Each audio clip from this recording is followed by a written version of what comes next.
Observons une théorie scientifique. Elle n'est pas scientifique. Ben si, elle est scientifique. Non, Ben si, non, si. Eh ben c'est malin. Pour une fois qu'on avait une théorie qui expliquait tout. Bon, alors si c'est comme ça, posons-nous franchement la question, qu'est-ce qui est scientifique ou pas? Ce que nous cherchons en somme, c'est un moyen efficace, un outil de précision pour départager les théories. Attention, il faut que ce système nous permette de trier avec certitude, d'un côté les théories scientifiques et de l'autre les pseudo-scientifiques. C'est important parce que pour certaines théories, c'est pas évident de savoir quand même. Comment faire donc pour que cette machine tourne rond? Ah ben tiens, justement, voilà Karl Popper, un philosophe qui propose une solution. On prend la théorie et on regarde si elle est réfutable ou pas. Merci Karl, mais en fait, on n'a pas trop compris là. Ça veut dire quoi, réfutable et non réfutable? Ça veut dire qu'on peut la contredire ou qu'on ne peut pas. Une théorie qu'on ne peut pas contredire n'est pas réfutable, donc pas scientifique. D'accord.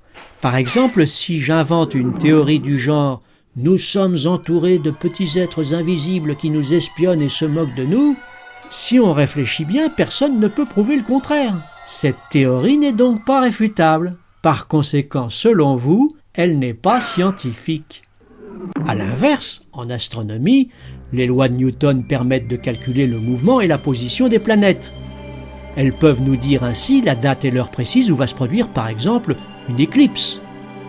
On peut vérifier si cette heure est exacte. On a donc des moyens pour tester cette théorie. C'est ça que vous appelez une théorie réfutable, n'est-ce pas, Monsieur Popper? Réfutable, c'est-à-dire pour vous, scientifique. Ya, c'est presque une paradoxe. Une théorie est scientifique quand on a la possibilité de faire des expériences qui pourraient la contredire. Oh, attendez, l'astrologie par exemple, ça fait des prévisions. Donc on peut vérifier si ça se réalise. Donc c'est scientifique.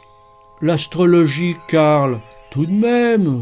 Ah, nein, pas du tout. L'astrologie fait des prévisions vagues. On peut toujours les interpréter comme on veut et dire que ça colle avec la réalité. Donc c'est pas réfutable. Au fond, le scientifique idéal pour vous, c'est un peu comme un sportif fair-play. Il propose une théorie et il dit « Voilà, allez-y, testez-la, ne vous gênez pas, on en discutera après, ça fait avancer la science. » En somme, il apprécie la contradiction. Il n'en a pas peur. Popper! Ah, excellent, Karl. En plus, notre scientifique fair-play, il se soumet au jugement de toute la communauté scientifique.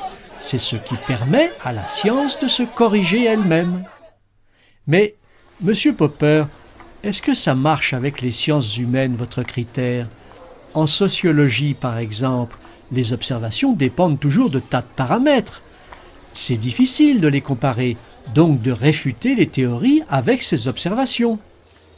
Ah, c'est une grande discussion. Vous voyez, ma théorie est réfutable elle aussi. On peut la critiquer, donc on peut aussi l'améliorer. À vous de jouer.